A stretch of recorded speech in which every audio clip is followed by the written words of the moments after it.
Hello, and welcome to another episode of A Transplant. I'm your host, Sarah Adedeji, here with my guest, Kenny. Hi, yeah. Hello, hello. So, Kenny, tell us about yourself, where you've lived, and where you are currently living. Yeah, well, like you heard, my name is Kenny. Thank you, Sarah.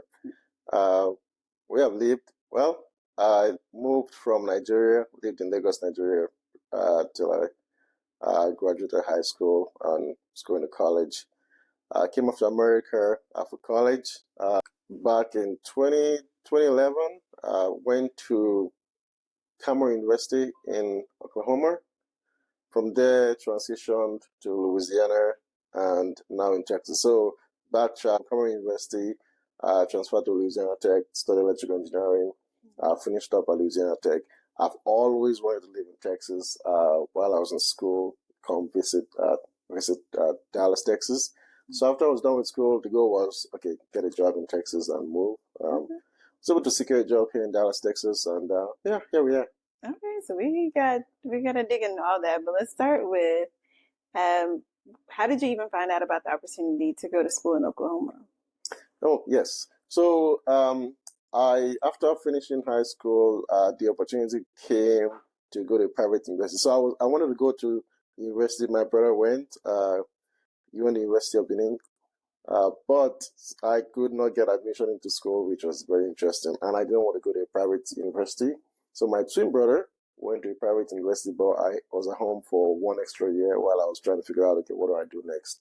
So my other friends were schooling, some friends were schooling in South Africa, and some other friends were schooling in the United States. So originally, I was trying to go to South Africa, so I did all the paperwork and just tried to do everything, but that just didn't work. My dad wasn't really kind of pulling through with what I needed to do, and that kind of fell through. Along the line, a friend's dad reached out to my dad and like, hey, my son is in the U.S. Your son can also, also go to the U.S. And that started the whole plan of like, okay, hey, what do I need to do to go to school in the U.S.? And we started the whole process. Wrote the SAT, passed. Um, applied for some scholarship, applied to some schools, and got admitted. And yeah, I was able to get to Cameron University. I think I got admission into two universities, Cameron University in Oklahoma and Lee University in Tennessee. Oh, wow. But I went to Cameron University and pretty much just went on from there. Nice. So then, how did you find out about the opportunity in Louisiana from there? And like, what made you finish there? Yes. So from in Cameron University, the goal was to study engineering. While I was there, Cameron University lost their engineering accreditation, and I knew like, okay, I need to be in a school that has an engineering accreditation, so at least it shows something on my resume saying, okay, you went to this school and studied this course and the good stuff. So they lost the engineering accreditation. I think I was studying electrical engineering then, and those courses were going to be kind of scrapped because they didn't have the accreditation for those courses anymore. So I had to like find schools that were within budget.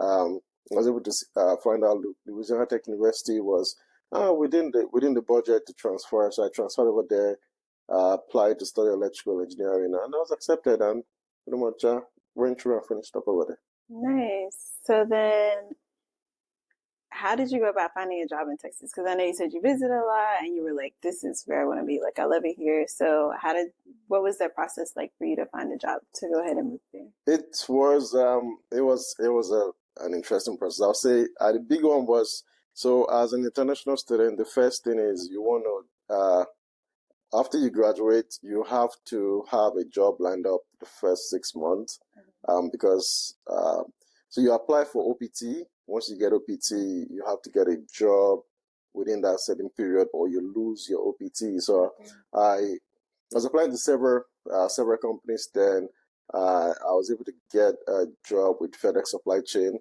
in Coppell, Texas, and that was pretty much my start coming into Dallas.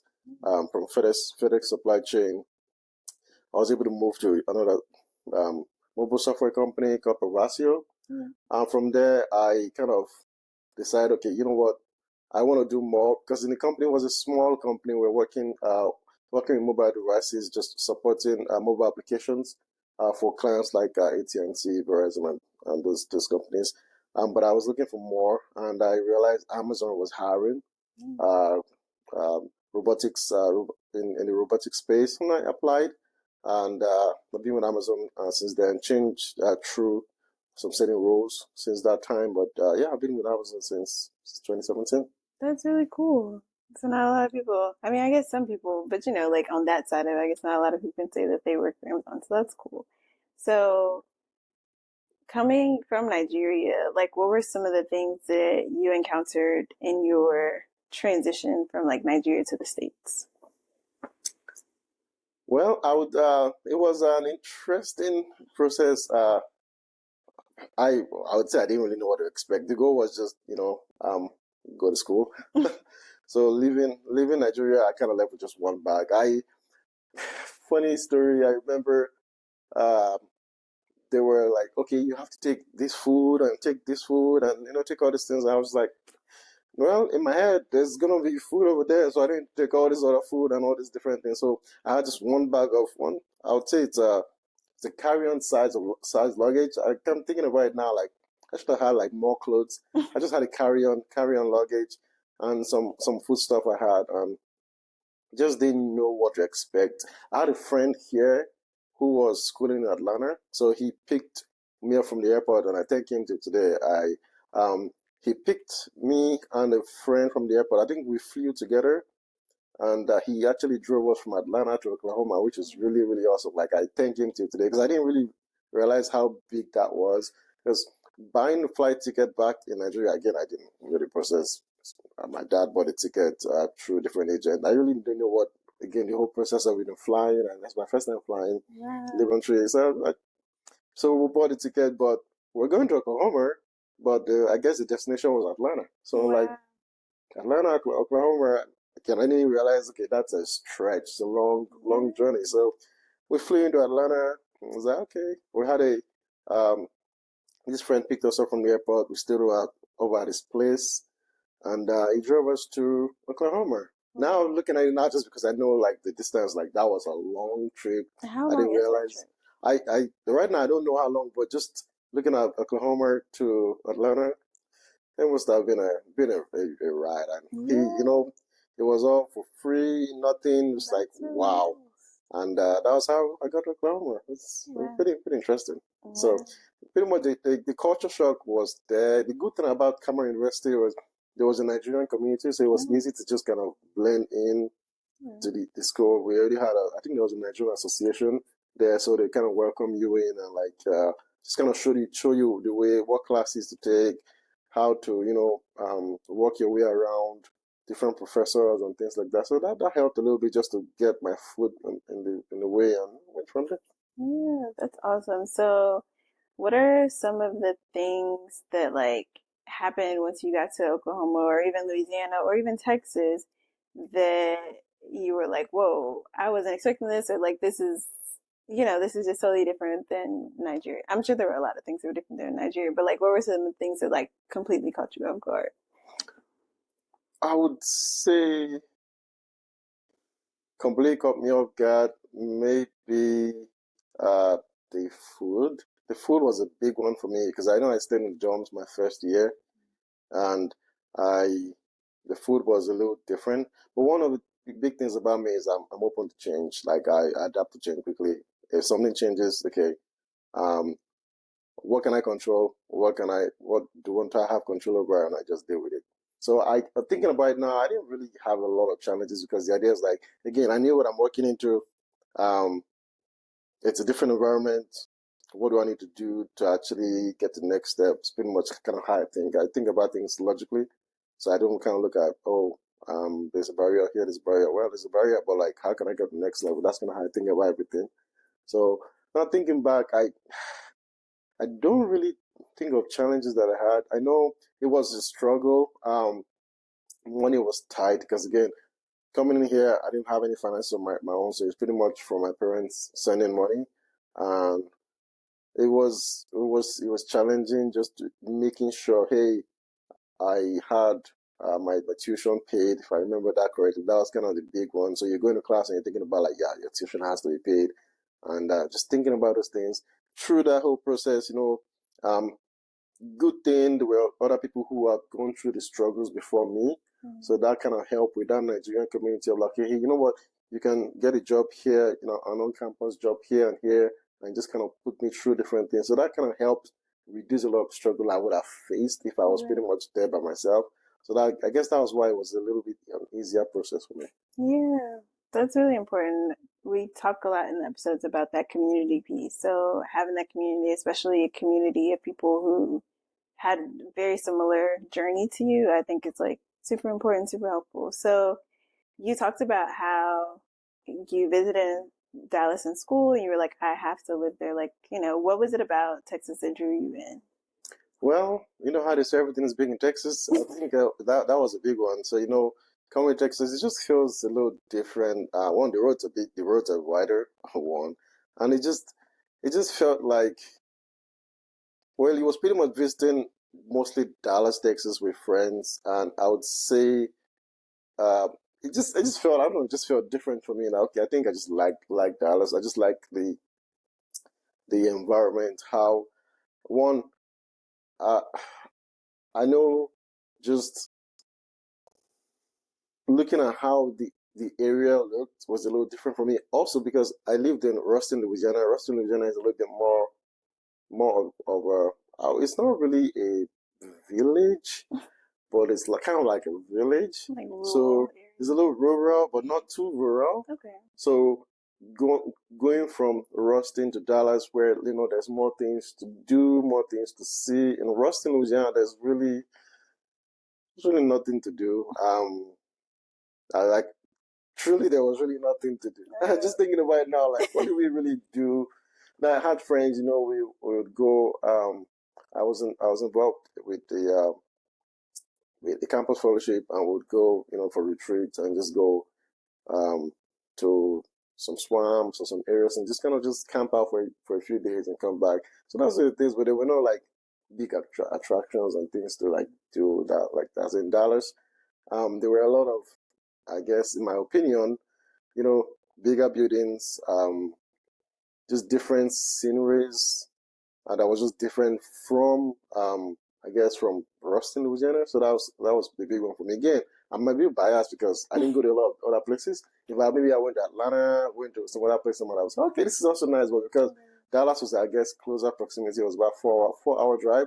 Right. So it was pretty much like Dallas was kind of like, okay, yeah, this is bigger than what I'm coming from, so I want to be here, kind of deal. So. Yeah. Well, I'm glad you found a home. So once you got settled into Dallas, I know we talked about your job hunt, but like, what are some other things that you did to kind of get settled, and how did you like find yourself making a home in Texas? So one of the big ones was trying to find a church. So back in school, then I was going to another Methodist church. It was a wonderful church. We had a campus fellowship. So from there, that was kind of a church I was attending. So it was really really awesome just having that church community, having that um, friends you could actually worship together with. Coming to us, that was one of my big things. Okay, I need to find a church to, join or have a community with. And one of the other big things is, again, I didn't want to really go to like a quote unquote Nigerian church. I wanted to go to church like, there's more diversity in different cultures and things like that. So for a minute, I didn't really go to church. Um, After a while, uh, I went to Potter's house like a couple of times, until I found the church I'm at right now. But it took a little selling in for me. Like the idea is, the goal is get a place, just go with the flow. It was more for me. It was a routine of just like work, home, work, home. Then when I started going to church, it was work, home, church, and I didn't really have a lot of or doing other things outside of that. So it was just work, work, work for me. So yeah, that's pretty much how it was at that time. And again, I was also dating during that period. I didn't talk about all that, but like Oh, we get she into she would come like Tasha would come visit me. Every once in a while and things like that. Then for a while, she moved down here and things like that. But at the beginning, it was just finding a place, and the idea was find a place that is, I would say, affordable without really spending so much. Trying to just the idea was moving. So I moved here with nothing. Pretty much I left everything, like all my apartments, sold everything, and just because I didn't want to just, I didn't have to deal with that. I didn't want to have to deal with the idea of moving because I'm like, I'm just getting out of college. I can't just, I don't have money to move all these things. So I'm like, sell all the things I had, just find a small apartment and just kind of start over, just go from there. So that's pretty much how the whole process started for me. So, Yeah, I love that. So, I definitely want to get into the dating piece, but real quick before we get to that, the apartment. So you mentioned finding a place. Like, what was that process like for you of finding a place, especially coming from a different state? so it was tough. I would say one of the big things was there was a price difference. So Ruston, Louisiana is a little bit cheaper than Dallas, Texas. So the price was pretty hefty. So I was able to get an apartment with some I would say some friends. So it was pretty much like a four-bedroom apartment. We kind of all split the bill among ourselves. So that's pretty much how I kind of started. Just you know, I didn't really want to start paying so much on one apartment. And again, it was a price difference between Ruston and Dallas. So found a place, kind of lived with four people in an apartment. I kind of just stayed there for a little minute till um, my wife and I kind of moved to a place together. So I kind of stayed there even through our dating period. I just stayed because it was like, we can save money, and when it's time to move, we just move, find a place, and go from there. So yeah, so I Yeah. did. So you mentioned your wife. So we have, if you watched last week's episode, we did talk to his wife, and she told us her version of the how you met story. So we Mm. do want to hear your version Oh, of the oh, how how you we met met. story. So I know she was ancestral about like we met in 2000 and I don't know 9, 10 or Mm. something. I don't know. I don't remember. I don't know. She said I was texting on Facebook. I'm like I don't remember all this, but I believe we met sometime again in my own head. I know it was like I was in Cameron University back then. I used to be on social media a lot because in freshman in college, just just being on social media. Facebook was a big thing back then, so texting just texting people back and forth, um, just making friends online, just texting back and forth. So yeah, I used to text her on, I think it was a Facebook. I think in my head, I think it was 2011. From there, went from Facebook to Skype. From Skype, started talking more and starting getting to know each other more and more and more, and kind of it grew from there. And yeah, I just went on from that Mm. point. Nice. So how did you all get from like messaging online to like, I would love for you to move to Texas and marry me? Yeah, so it was a long process. We did it for a long time. So again, my biggest focus again was I want to make sure I'm kind of set right, from school. I want to make sure like before I kind of bring somebody else into my own life, I got to make sure like I have my own thing Right. set up or working for me.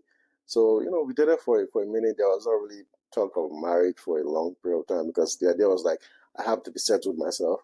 So pretty much working on myself, working on trying to make sure I was on OPT then, pretty much I'm still on my student visa, still having a what do you call it now, the work authorization from school. I don't remember what it's called now, but pretty much working with that, just making sure um, I just pretty much secure myself well. So pretty much walking through the whole process while dating, getting to know each other more. Yeah, we had like at the certain point we had some hiccups where okay I'm trying to focus on just let me get my career going, and it just caused a little a little hiccup in our relationship, but we were able to bounce back and rekindle everything and kept on. And yeah, they proposed to her in what year was that? I think it was 2012. She's gonna fight me for this one, but I don't remember the year. But yeah, I know it was sometime because I remember I was in Chicago that we her mom was in a restaurant. It was pretty cool. Um, yeah, and pretty much went on. And she's always wanted to move to Dallas. She just wanted to leave Chicago. I never wanted to live in Chicago. Chicago is like just a place I don't want to live. I just again I'm maybe biased. I don't like the snow. I don't want to shovel snow because when I go visit, I'm like, oh, the snow again. I just don't like snow. Just left to me, I would live in Florida or California, but I Or don't want to Texas? deal with Florida with storm. I don't want to deal with California with earthquakes. So I live in Dallas, Texas. So that's pretty much Yeah. kind of my thing. So again, it's just my own opinion. But yeah, she always wanted to just, leave Chicago, move to Texas, and like that. I was just like, okay, yeah, let's move. I'm like, okay, yeah, let's do this. I So, love that. I love that. So, what are some things that you learned about yourself throughout your journey? so one, I would say I used to be pretty much, I am a self-propeller, more like I just do everything myself without just thinking of anything. Just this is what I want to do. This is what I'm going to do. Every other opinion doesn't matter. Pretty much just by myself. I want to get it done. I really don't. I love criticism, but um, things don't. How do I put it? Like I don't take in things from different people. The idea is like I know what I want to do, and that's what I'm gonna do. I listen to different opinions and take different things, but I have an idea of what I want to do. I can take things, filter them out, and okay, this makes sense. This doesn't make sense. Filter the sharp and just keep going. So bringing her into my life, I have to make sure like, okay, hey, I'm not just doing what I want to do. I have to involve her. Like, okay, what is she? She has to be part of pretty much a lot of decisions. Yeah, there's some things I kind of do without her knowing because I know she kind of freaks out about some certain things, especially when it comes to making decisions. So sometimes I kind of take the decisions for us, and I tell her, oh, I've done this, like, oh, but it's some certain things where I know she would freak out if we have to like sit down and talk about those things. But many times I have to get her involved in pretty much a lot of things. And most times I try to let her make the decision because I know it'll take her some time to like process everything. For me, I'm just gonna like this is what I'm gonna do. I'm gonna plan it and just have it done. But because I know sometimes she has to take her time, look at different things, so I kind of let her make some of those decisions, just process it. Because for me, I didn't know, okay, this is what I'm gonna do, but like let her kind of go her way of doing it, and we just have it done and go from there. So I'll say that is one area that again still working on every day. Because I'm kind of person where I just want to go do this, but I'm like, okay, I have to bring her along in everything that we do together. So that's one. I'll say one thing through our journey that's been really being refined over and over again. That I'm pretty much working on myself every day. That's awesome. So, what are some things that, like, a song, a quote, or scripture that, like, kept you motivated throughout your journey, or even still to this day? So song, not song. So there's one sermon. So I used to in Nigeria. We used to go to Mountain of Fire Ministries at Dr. Luca's church. There's one sermon that I heard long time ago that again I don't remember the whole sermon, but it's something about the principles of the ant. That one stood with me like forever. So pretty much just talking about how the ant is not lazy and how the ant is gonna like and go out and just get things done, prepare for whatever thing. So that's pretty much how I kind of live my life. The idea is like, hey, there's this obstacle, there's this, but you're just gonna go out and do what you need to do and get it done. So that principle beyond, I don't remember what passage. I think it's in Proverbs. Um, just the principle of the ant, you can't be lazy. Just get yourself up and go and work, get things done, and just save for the rainy day, or just don't be lazy. Just get out there, get off the couch, get your lazy self, whatever. Just get out and do something. Because many times humans we kind of just we blame everything on situations around us. Okay, something's not working. You just sit down and like, just going back to what I talked about, like what can I control? What don't I have control over? So for me, I live my life in like, okay, hey, I don't have control over this. I'm never gonna worry about it. I have control over this. I'm gonna push on that. So whatever I don't have control, it doesn't bug me. Things happen in life. Um, it's just again the idea is like every minute is counting. You have to keep going. So you don't not because something happened right now, then I'm gonna start dwelling on this. And time is flying. I know sometimes you have to reflect on things and stuff like that, but there's certain time to like reflect and the same time to like pick up your bootstrap and just keep going. But many times as human we just sit down and just like wallow on like, oh my god, why is my life like this? I'm like, really? For me, I don't again, keep it going.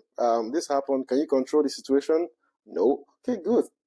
Next one. You can control the situation. Okay, what can you do to navigate that, navigate through? If you can, there's nothing you can do. Put it in God's hands and keep it going. So Amen. Amen. that's, yeah. That's good. So, What are some things that I know you talked about like you're going from work to church to home, but what are some of the things that you found yourself doing, like ways that you entertained yourself when it comes to outside of those three spheres? Well, when it comes to outside, I am a very boring person. So, yeah, I would say it's pretty much, oof, I work a lot, which I'm trying to slow down on.